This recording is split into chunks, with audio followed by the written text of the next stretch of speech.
Саламатсыздар, урматтуу телекөрүүчүлөр, эфирде кайрадан сиздер менен көз караш. Бүгүн бизде конокто педагогика илимдеринин кандидаты, доцент Кыялбек Акматов мырза болуп атат. Студиябызга куш келипсиз. Саламатсызбы. Кыялбек мырза менен биз бүгүн мектептеги билим берүүнүн сапаты жөнүндө талкуу уюштурмакпыз. Анда эмесе биз менен болуңуздар. Кыялбек Акматов, педагогика илимдеринин кандидаты, доцент, эл агартуунун мыктысы, билим берүүнүн отличниги төш белгисинин ээси, Кыргыз Республикасынын президентине караштуу мамлекеттик тил комиссиясынын, Кыргыз Республикасынын өкмөтүнүн, Кыргыз Республикасынын билим берүү министрлигинин жана Ош мамлекеттик университетинин ардак грамоталары менен сыйланган. Улуттук тил комиссиясынын республикалык үлгүлүү мугалим 2005 кароо сынагынын жеңүүчүсү. Оңдогон адабий, илимий методикалык жана мектеп окуучуларга арналган окуу китептердин автору. Кыялбек мырза, мына өзүңүз деле мектепте сабак бересиз, мектепти жетекчисиз, андан сырткары ушул балдарды кандай окутуу тууралуу усулдарды жазып жүрөсүз.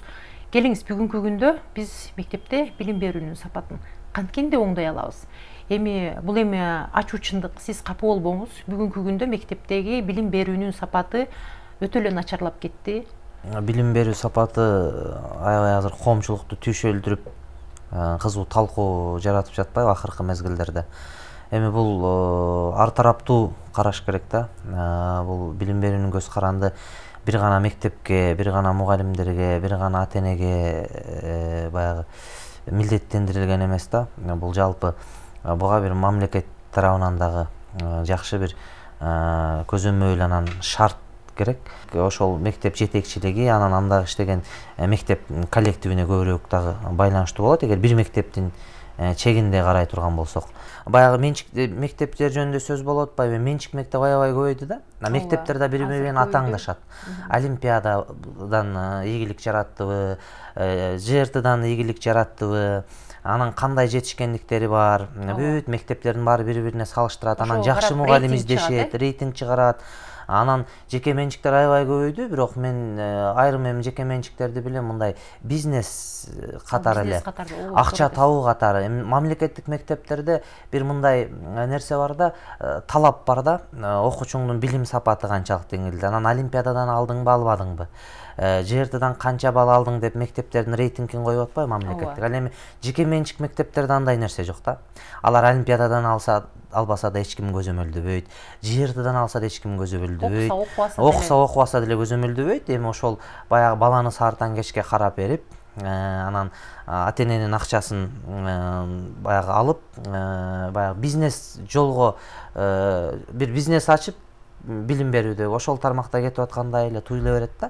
Кайсы бир деңгээлде мамлекеттик мектептерде бир жеке менчик мектептерден өзгөчөлүк бар. Анан баардыгы келип туруп ушул мугалимдик чеберчиликке байланыштуу болот да. Жана сиз айтып аткандай, ошол союз мезгилиндеги 20-кылымдагы методдор 20-кылым боюнча калып кетип атабыз, окуу китептери ошол боюнча калып кетип атат деп атпайсызбы? Бүгүнкү күндө бир топ эми муз ордунан козголду деп айтсак болот. Акыркы мезгилдерде мына 3-4 жылдан бери баягы мектептин программалары өзгөртүлдү, стандарттар жаңыланды, окуу китептер талап кылып мына этап менен чыгып атат. Жаңы муундагы, жаңы мазмундагы окуу китептерин чыгарышыбыз керек.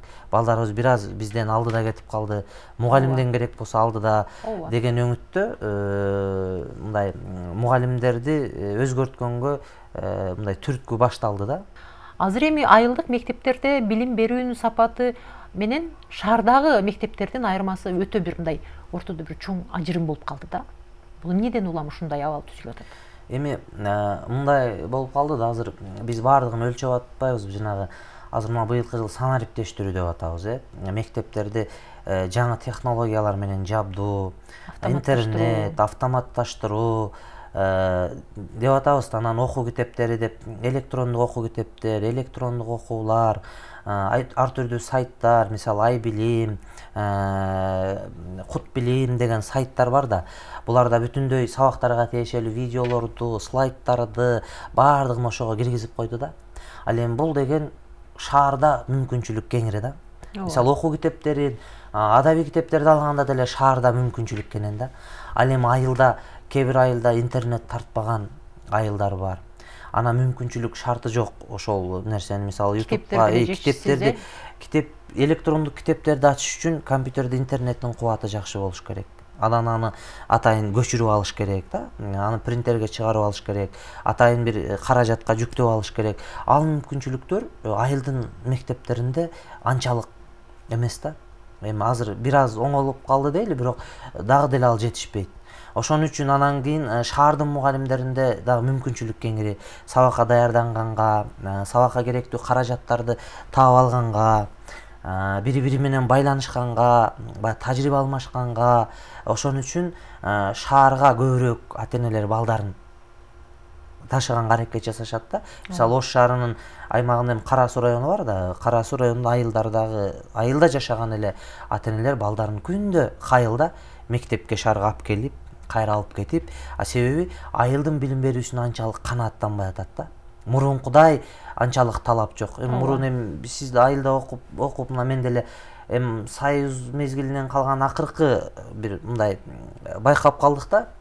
Билим берүүдө дагы каражаттарды, окуу китептери аябай сонун камсыз болгондугун, лабораториялар, аябай сонун лабораториялар, химия, биология, астрономия айталыс, мектептерде аябай сонун жабдылган класстар бар эле. Жабдылган класстар, мисалы апам лаборант болуп иштечү. Азыр ошол нерселер барбы? Эми азыр айрым мектептерде калды.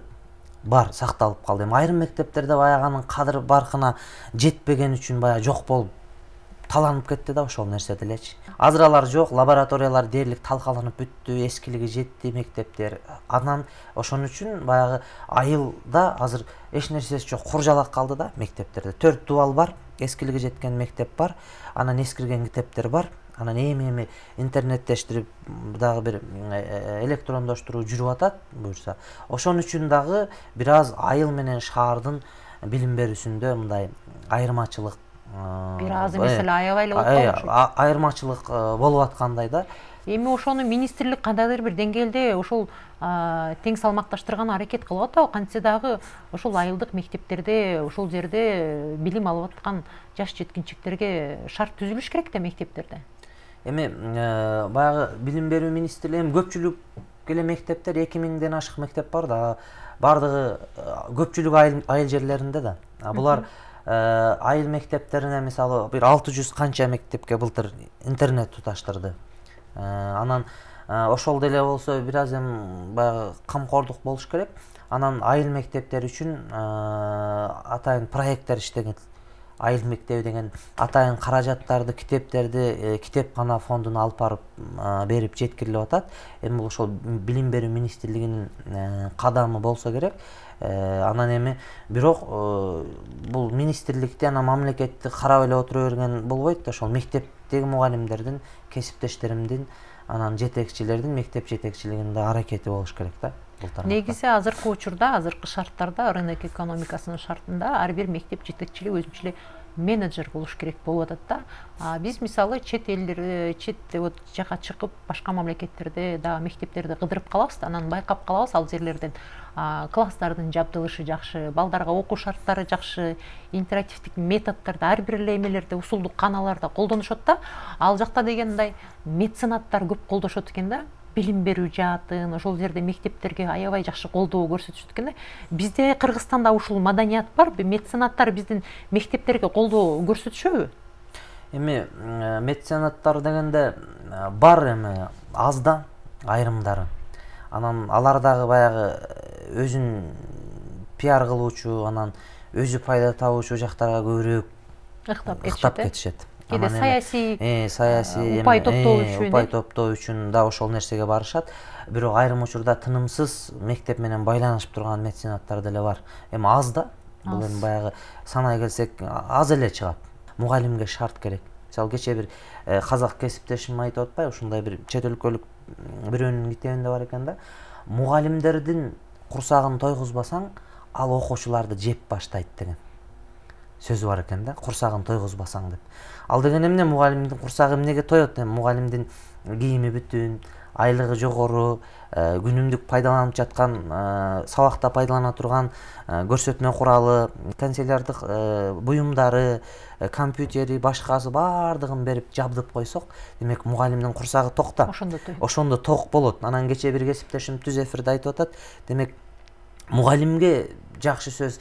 Сентябрда, 1-сентябрда келгенде ушу мектеп жетекчилиги тарабынан, ата-энелер тарабынан ар бир мугалимге атайын бир коробка пакетте белек берсе деп. Анан кандай белек дегенде, ошонун ичинде ошо 1 жылга жете турган бору, кагазы, ручкасы, түстүү кагаздары баардыгы топтоп, анан мугалимге 1-сентябрда белек бергенди адат кылып алышыбыз керек деп атат да. Бул эң сонун идея да. Мен колдоп айтат элем, дайыма мугалимдерге ошондой бир пакет түзүп берсе. Ошол маданиятты киргизишибиз керек. Анан жана меценаттарды деле биздин мисалы ошол бай колунда бар адамдарда ушундай адат бар да, алар аш берип, той берип, анан улак беришип, бере берсин, бирок ошол эле учурда ошол мисалы биз аш тойлорго миллион эмес миллиарддаган акчаларды коротуп атпайбыз. Анан ошол тойго кетирген акчаларды ошол тойго бир күндө сапырып, асманга сапырбастан ошол жаш жеткинчектерге, мектептерге жабдыктарды алып берип, китептерди алып берип койсок, жакынкы келечекте ошол балдар биздин келечегибиз болмок да. Сөзсүз. Ошондой болмок, мисалы мына кече ошондой ишти кантип баштаса болот? Ал маданиятты бирөө киргизиш керек да. Ал эмелерге да, ал адамдарга деле айтпасаң дебесең, алардын алдына бирөө айтып барыш керек да. Мүмкүн бир талкуу кылып бир жерге площадка керек, ошол жерге чакырып алып анан айтасыздарбы? Бул ишти деги бирөө башташ керек да, жанагы муз ордунан жылыш керек да. Анан эми бул мисалы кече жакында эле улак көкбөрү өткөрүп атышпайбы эми, Ооба. Канча бир аябай ошондой 4 чоң жип машина коюп атат. 10 төө коюп атат, башка коюп атат. Демек, алардын акчасын баарын чогултуп келгенде бир бала бакча түшүшү мүмкүн да. Эми баягыда эле айткандай, бизге да суранабыз көп эле учурда баягы демөөрчүлөрдөн мектеп эми каражат керек, тынымсыз мектептин өнүгүшү үчүн, жашаш үчүн. Анан суранганыбызда эми кабыл алганы кабыл алат, жасаганы жасап берет, жасаганы жанагындай эле бул мектептен эч нерсе товарына көзү жетпейт да. Анан эми талкуу уюштурсак, бир ошондой ушул мисалы телевидение аркылуу деле ушундай программаларды көргөн меценаттар мүмкүн ушул мектепке кайрылышса, өздөрүнүн жасап жаткан жана чачып жаткан акчаларын ушул кандайдыр бөлүгүн билим берүүгө жумшаса жакшы болмок. Келечек эртең жакшы түптөлмөк. Эфирде көз караш, биз бүгүн мектептеги билим берүүнүн сапатын талкуулап жатабыз. Биз менен болуңуздар. Мисалы, биз казак туугандардан үлгү алсак болот. Бул жагынан ошол билим берүүнү баягы мектептерге тартылып жаткан каражат, анан мектептерге шарт түзүү, мектептерди өнүктүрүү жагынан биз ушул кошуна мамлекеттен үлгү алсак болот. Аларда жакшы шарттар бар. Аларда бир топ жакшы шарттар бар. Бир топ жакшы шарттар түзүлүп, жолго коюлуп жатат да, дагы деле аракет кылып атышат. Бул эми инвестиция, мынтип айтылат экен, билим берүүгө тартылган инвестициянын эртең сөз кайтарымы болот да. Ал инвестиция деген балага жумшап атабыз да. Билимдүү жаштар чыгат да. Мисалы Казакстан эле алалы, программасын алалы. Казакстан миллиондогон акчаны бөлүп жылына өзүнүн балдарын чет өлкөгө окууга жиберет. Гарвардга, Кембриджге. Бирок договор менен алар келип кайра Казакстанда иштеш керек. Контрагын да төлөп берет, жатаканасын да төлөп берет. Мына ошол агым келип кайра Казакстанда иштеп атат. Жемишин бере баштады. Мамлекетти көтөрүп атат, болгондо да билим берүүнү көтөрүп атат да. Мен билим берүү боюнча мына кече жакында Казакстандан 2 кесиптешим келип ушул Ош шаарында жолугушуу өткөрүп кетишти да. Мен ошол Гарвардтан бүтүп келген мындай магистранттарда билим берүү боюнча болгондо да ошол билим берүүдөгү менеджмент деген адистикти бүтүп келгендер. Бизде андай адистиктер жок. Жок. Биздикилер кетет эми өзүнүн акчасы менен эч ким билим берүү боюнча менеджментти бүтүп келем деп Гарвардга, Кембриджге барбайт да, жинде болупмун дейт да. Билим берүүнү бүтүп келем деп алар башка тармакты бүтүп келет да. Бирок бүтүп келет дейсиз, алар келбей коет. Эми келбей коет. Ошондо да булар эми айласы да келет да, себеби мамлекет акчаны берип атат.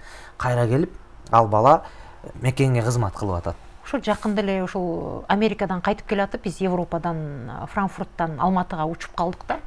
Анан ошол учактын жарымынан көбү студенттер учуп келди да. Анан ошол биз ушунчалык суктандык да жанагы жерде карап отуруп, бүт ошол кышкы каникулга Алматыга, ошол Казакстанга келаткан, ошол Европанын, ошол Германияда, анын жанындагы шаарларда окуган жаш жеткинчектерди алар англисче таза сүйлөшөт, немисче таза сүйлөшөт. Эми бизде деле бар эми албетте уучубуз кур эмес, бирок тилекке каршы ал жаштарыбыздын көбү ошол жакта калып калып атат да. Биздин жанагы акыл эстүү, интеллектуал жаштарыбыз ошол эле Европада, Америкада, анан калса Түркияда, Орусияда калып калып атат.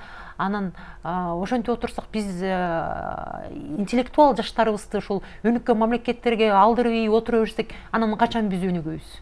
Бул боюнча туура, абдан туура айтканыңыз. Эми биз эми баягы педагог катары сунушубузду айтып койбуз. Эми буга кам көрүүчү мамлекет да, атайын мамлекеттик программа керек. Ошондой интеллектуал жаштарды өнүктүрүп, анан чет өлкөдө билим алып келип, өзү дареметин жогорулатып, анан кайра мекенге келип кызмат кылышына шарт түзүш бул мамлекеттин иши.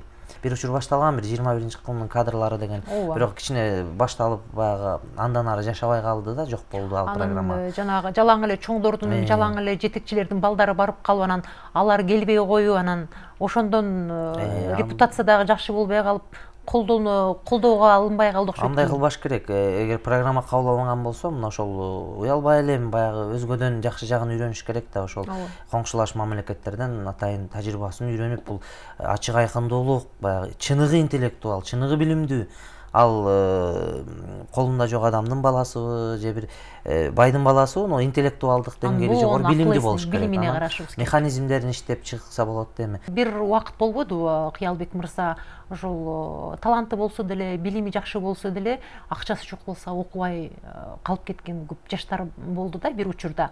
Анан ошол нерсе болбосун деп, жогорку окуу жайларга билимдүү, таланттуу жаштар келсин деп, ошол Кыргызстанда жалпы республикалык тестирлөө системасын киргизишип, мунун деле аздыр көптүр азыркы учурда жакшы жагы болуп атат. Ошол таланттуу жаштар, билимдүү жаштар айылда калып кетпестен, алар ошол гранттык негизде, бюджеттик негизде окуу жайларга өтүп, алардын окуп калганына жакшы шарт түзүлүп атат да. Бирок мен сизге ушул нерсе ушул жалпы республикалык тестирлөө боюнча бир башка суроо бергим келип атат да. Мисалы биздин окуучулар 11 жыл мектепте окушат.